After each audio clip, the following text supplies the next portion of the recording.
चाहे गुजरात में जिस तरह राजकुमार जाट की हत्या हुई, अगला कार्यक्रम गुजरात का ही बना रहा हूं। उस बाहुबली को देखेंगे जिसका दिमाग बहुत खराब हो गया, उसको घर से खींच के उसको सलाखों के पीछे डलवाएंगे। ये मेरा आपसे वादा है।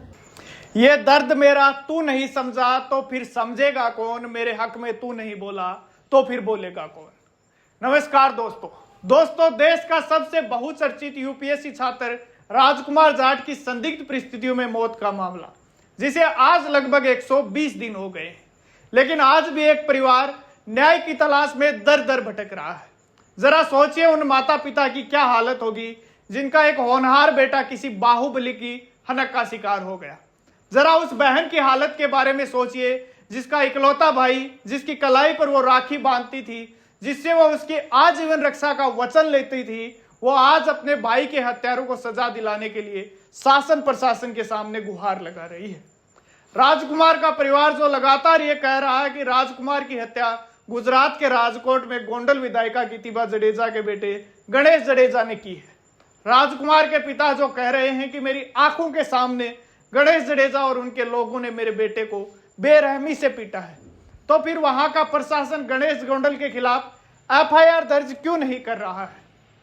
लेकिन अब न्याय की आखिरी उम्मीद के पर्याय बन चुके राजस्थान के सांसद हनुमान बेनीवाल ने यूपीएससी छात्र राजकुमार जाट को न्याय दिलवाने की हुंकार भरी है। सुनिए हनुमान बेनीवाल ने क्या कहा। जब देश की पहलवान बेटियां न्याय के लिए उम्मीद लगा के बैठी थी कि हमारा कौन सा भाई हमें न्याय दिलाएगा देश के अंदर, ये नागौर का सांसद हनुमान बेनीवाल आपका भाई उन हरियाणा की पहलवान बेटियों को न्याय दिलाने सबसे पहले जंतर मंतर पर गया। तमाम जगह जहां भी देश में आवश्यकता पड़ेगी, चाहे गुजरात में जिस तरह राजकुमार जाट की हत्या हुई, अगला कार्यक्रम गुजरात का ही बना रहा हूं।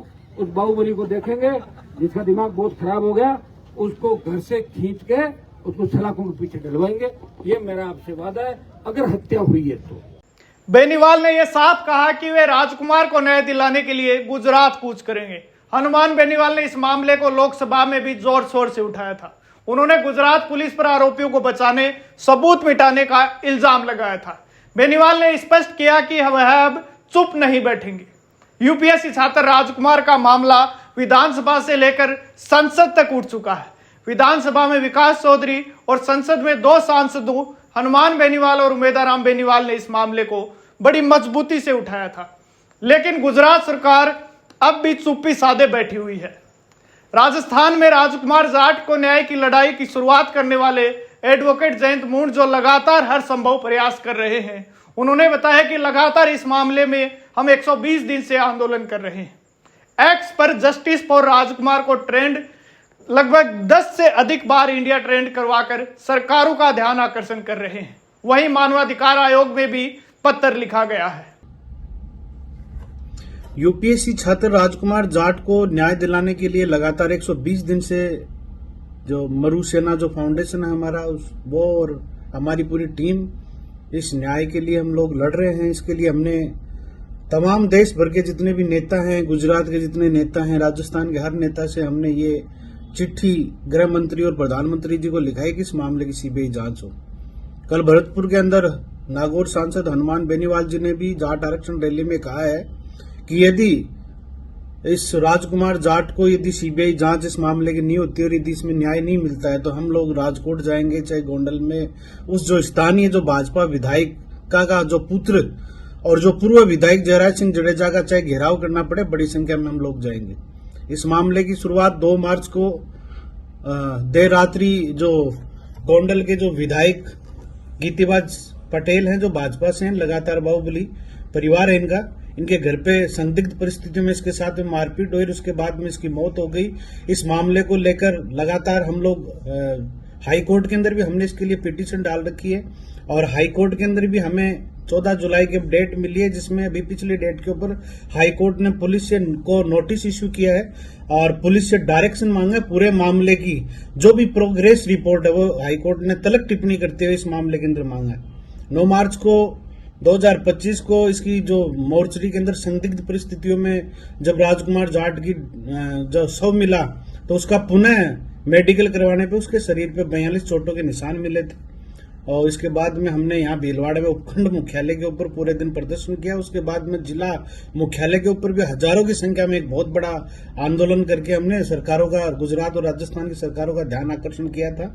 इस मामले में लगातार हनुमान बेनीवाल जी ने भी 27 मार्च 2025 को शून्यकाल के अंदर लोकसभा के अंदर उन्होंने इस मामले की सीबीआई से जांच करने की पुरजोर तरीके से मांग की थी और लगातार हनुमान बेनीवाल जी इस मामले में मांग करते आ रहे हैं। और हमारा तो जो गुजरात की जो गवर्नमेंट है उससे हमारे तो यही सवाल है कि जब राजकुमार जाट की एफआईआर क्यों नहीं दर्ज की गई, उसके पिता की फरियाद क्यों नहीं ली गई, जब डेड बॉडी लावारिस मिली और वो वहां पे जो संदिग्ध गाड़ियों का जो मूवमेंट दिखा है, 150 प्लस जो कैमरों की जो रिकॉर्डिंग थी वो इनके परिवार को क्यों नहीं दिखाई गई, जो सीसीटीवी जो फुटेज जो इनके घर पे थे जो आए हैं बाहर, जिसके अंदर इसके को घेर रखा है इसके सुरक्षा कर्मियों में, उन सीसीटीवी फुटेज को पुलिस वाले क्यों नहीं दिखा रहे। और जब पूरा राजस्थान के 40 से ज्यादा नेताओं ने और जब हनुमान बेनीवाल सरीके जैसे नेता जब न्याय की मांग कर रहे हैं तो गुजरात के गृह मंत्री और गुजरात की सरकार और गुजरात की पुलिस इस मामले के अंदर एफआईआर दर्ज क्यों नहीं कर रही।